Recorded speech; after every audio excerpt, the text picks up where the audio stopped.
Hello again and welcome to Pick Yourself, the podcast that helps you build a meaningful electronic music career. If your goal is to create and release outstanding music on respected labels, get better bookings and grow a tribe of true fans instead of just social followers, then this show is for you. My name is Philip, thanks for tuning in, and now let's get right into today's episode.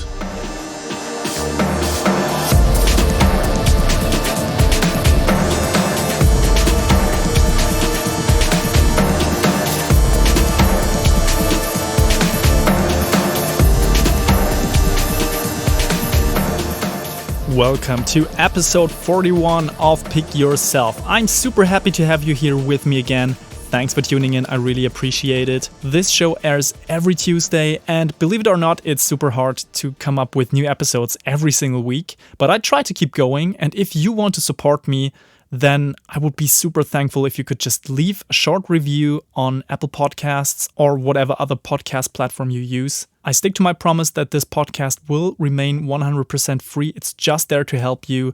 But if you want to show some support and help me with my mission of creating a better electronic music scene, then leave a short review and also tell your 3 closest music producer buddies about this podcast. That would be amazing. Thank you in advance, and now let's jump into this week's episode. We are talking about the question whether music should be political and what artists need to do. Do we have an obligation to speak out or not? Now, as you know, this podcast is about building and growing a meaningful artist career. So what does politics have to do with that? Now, I'm recording this in June 2020, and this is a very special time. The last weeks have been overshadowed with, another racist murder in the US. And now, legally speaking, this case is not closed yet, but already it's safe to say that a 46-year-old African-American called George Floyd has died in consequence of police brutality. So that was a really, really tragic event that makes me super angry, that makes me super sad at the same time. And that has resulted in worldwide protests. So we're seeing the Black Lives Matter movement gain a lot of momentum right now. And to be honest with you, I just found it ridiculous to talk about growing your artist career during times like these. So I decided to make a little bit more philosophical episode about the question whether music should be political or not. And what is your obligation as an artist? Should you shut up? Should you speak out? So what is your role in this whole thing? And even if it makes a lot of sense to put out an episode like this during these times of protest, I still think we can generalize this also and learn something for the future as well. So this will be a relatively short and to the point episode. And if you want to continue the discussion afterwards, you can go to our private Facebook community. So that's a safe space to discuss things like these with other like-minded artists. Just go to pickyourselfpodcast.com/community. I'm there as well. I'm there to moderate the discussion a little bit.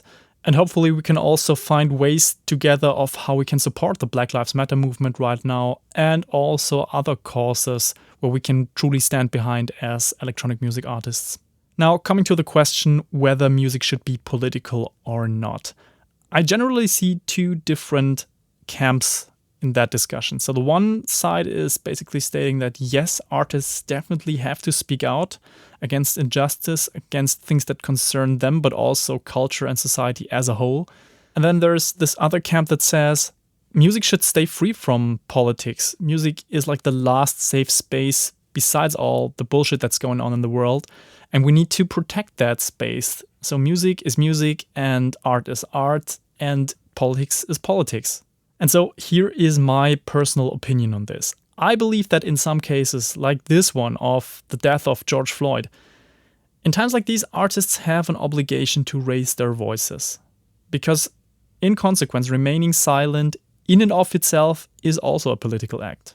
And just to quote someone much wiser than myself, in this case Desmond Tutu, a human rights activist from South Africa, so he said, if you are neutral in situations of injustice, you have chosen the side of the oppressor. If an elephant has its foot on the tail of a mouse and you say that you are neutral, the mouse will not appreciate your neutrality. And so I think there is so much truth in this quote, and therefore this question whether music should be political or not is the wrong question in effect. Because music and art in general cannot be non-political. That's an illusion. Remaining silent in most cases means that you're passively supporting the cause of the ones who execute political power. And just to cite another person here, George Orwell, the very notion that art should have nothing to do with politics is itself a political position. And yes, I think that is true. And so I believe that we should shift this question from should music be political to when is it political and when do we have to speak out as an artist? When do we have the moral obligation to speak out as an artist? Because commenting on every political matter can be super annoying to your audience, your fans, and it also reduces your impact during times when it really matters to speak out against injustice. And let me add one more thing here because I believe that's really important. Don't do this to sharpen your artist brand. Don't support a political cause because you think it benefits you as an artist or it makes you stand out or more unique or something like that. I see stuff like this happen and I think this is the wrong reason to support a cause. You should do this because it's the right thing to do, period.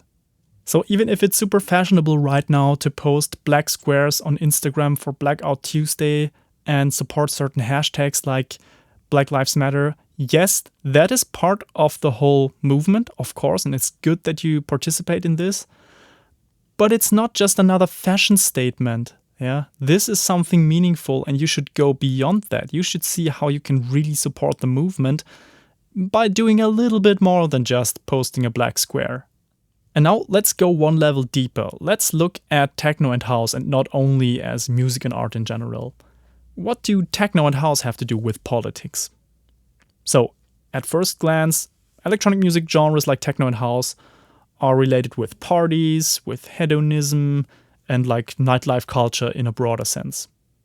Does not sound very political, right? Well, I think that's wrong. So there's actually a pretty interesting article by Whitney Y called Electronic Music is Black Protest Music.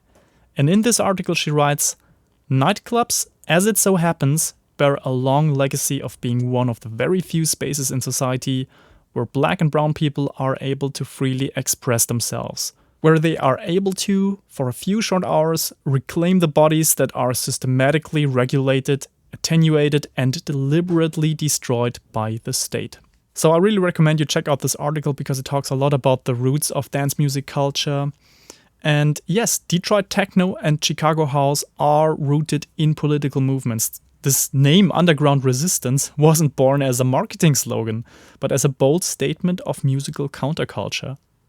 And so, how does this now make you feel when you look at the yearly Resident Advisor DJ charts and all you see is white, straight male faces with a few rare exceptions in the top 100? So if you now piece that together, that the roots of dance music and electronic music culture are coming from African American communities in the suburbs of Detroit and Chicago, if you take these roots and you then take a look at the scene as it is right now, then I think we have an obligation to talk about these things as electronic music artists. We have an obligation to speak out against racism, first and foremost, but also homophobia, sexism, and other things that just go against the roots of dance music culture.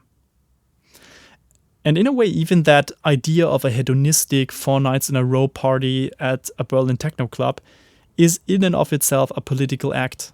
Yeah, because that's a safe space to be who you are, to be who you want to be, and also to express yourself creatively in the way you desire.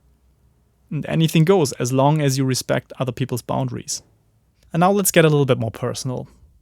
Let's talk about the political and social power that music has. Let me ask you, what was the first band that influenced you? Which song has made you think deeper about a certain topic? And what was it like to experience, for example, an illegal underground rave for the first time? So I believe that certain moments in our lives truly shape our beliefs and also our values for decades to come. And most of the time, these moments are connected to music and the counterculture that surrounds that music. So for me personally, one of these critical moments was when I started to listen to my generation of melodic hardcore bands like Rise Against, Strike Anywhere, Propaganda, Boy Sets Fire. So some of you who are not familiar with this genre might not know these bands. But yeah, they truly gave a damn. They publicly spoke out against what was going wrong in the world. So from gender topics to animal rights, from religious extremism to homophobia and sexism. They played fundraiser gigs to support causes. They donated part of their sales to organizations they believed in. And listening to these bands and their lyrics, reading them and so on, reading the stories in their album booklets and so on, absorbing every interview I could find, that has truly shaped who I am today. This is why I do give a damn about certain topics. This is why I believe in certain things. Yeah, I'm also not shy of speaking out against racism, against homophobia, inequality, and also other topics that are really important to me. It's one of the reasons why I stopped eating animals when I was 17. Yeah, listening to these bands has made me think about my daily choices, my diet, and things like that.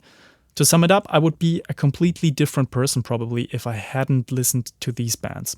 And when you take a look at the history of music, you will find out that it has always been connected to political movements in one way or another, at least for the last 1 or 2 decades.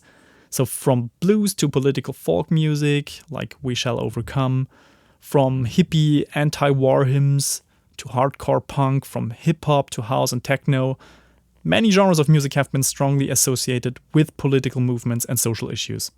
And of course, this doesn't mean that every song and every artist has a political message.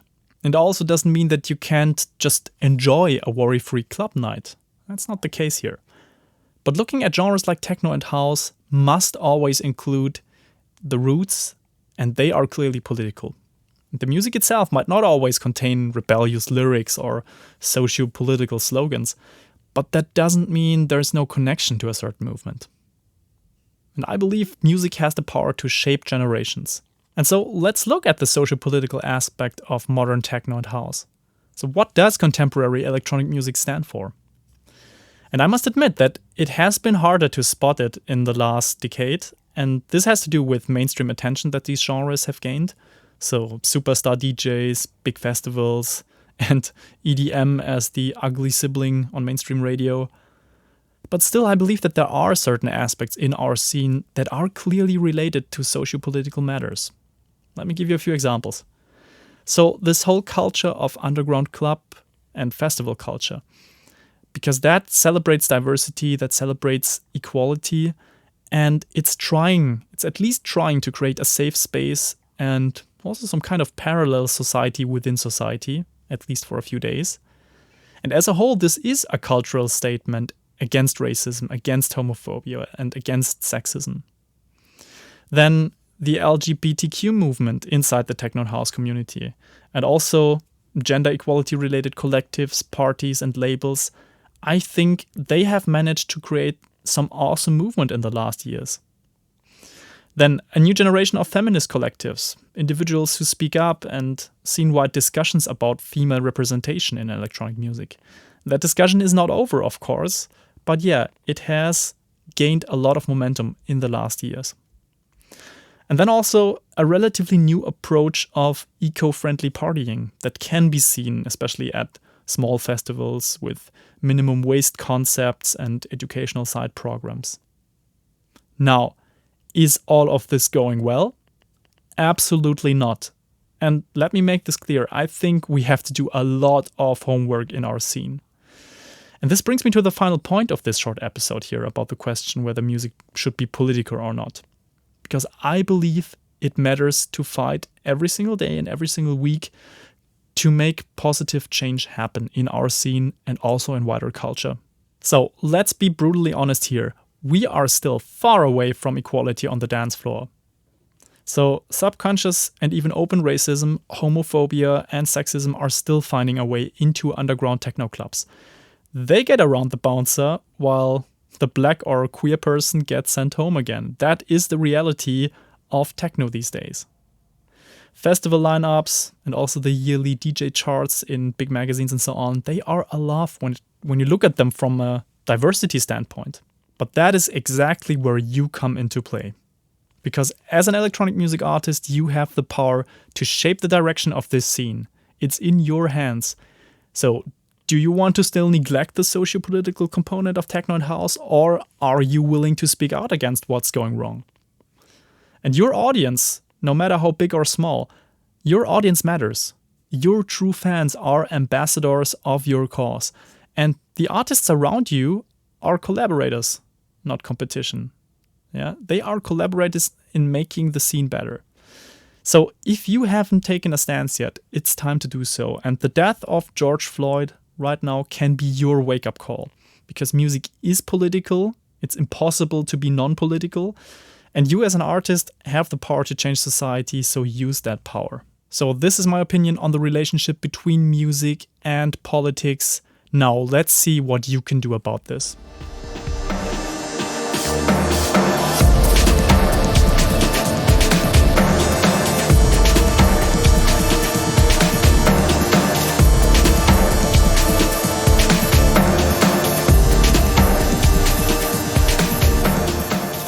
So let's put this into action now, the socio-political power of techno and house.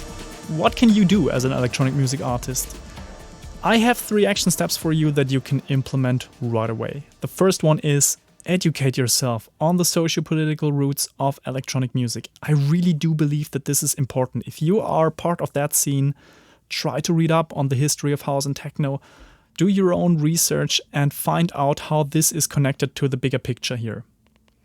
So if you haven't already, make sure to read, watch and listen to everything that's publicly available on the origins of house and techno and try to understand how this is related to what's happening today. Now, action step number 2, after you've done your research, dare to speak out against things that aren't in line with your core values, but also with the roots of our scene. So use your influence on social media, but also in personal conversations and take a stance. You don't have to post one annoying rant after another. That's not the case. That's not important. But take the time to leave at least a clear statement so your true fans know what your position in the discussion is. I think that's important. And also, don't think you have to have an opinion on everything that's going on politically. Yeah, so that also gets super annoying. You don't have to participate in every little discussion. This would be tiring and also it doesn't serve a bigger purpose. But when it comes to the really big important topics that concern you and that concern the scene, make sure to speak up. Your voice matters and your true fans also look for orientation. Yeah, so they will give a damn about what you have to say. And then action step number 3, take action and put your money where your mouth is. So make sure you support positive causes, take part in protests and demonstrations, play gigs at fundraisers when that's possible, and donate to organizations that are facilitating positive change. That is super important. And I will put some of the organizations you can support in terms of the Black Lives Matter movement. I will put that into the show notes of this episode. So go to pickyourselfpodcast.com and look for this episode. There's a detailed blog post that also includes organizations where you can donate, where you can make positive change happen. And don't use something like hashtag Black Lives Matter as a tool to promote your artist brand or boost your career. This is not what this is about. It's super important that the world gets to hear and see your authentic engagement in these matters. So that's it for this episode. Now, I would love to hear from you. Should music be political in your opinion? And how are you personally taking action now and speaking out? I'm super interested in your thoughts. You can leave a comment at pickyourselfpodcast.com. You can also participate in the discussion in our private Facebook group. So go to pickyourselfpodcast.com/community. And I look forward to seeing you there. Until next week, bye-bye.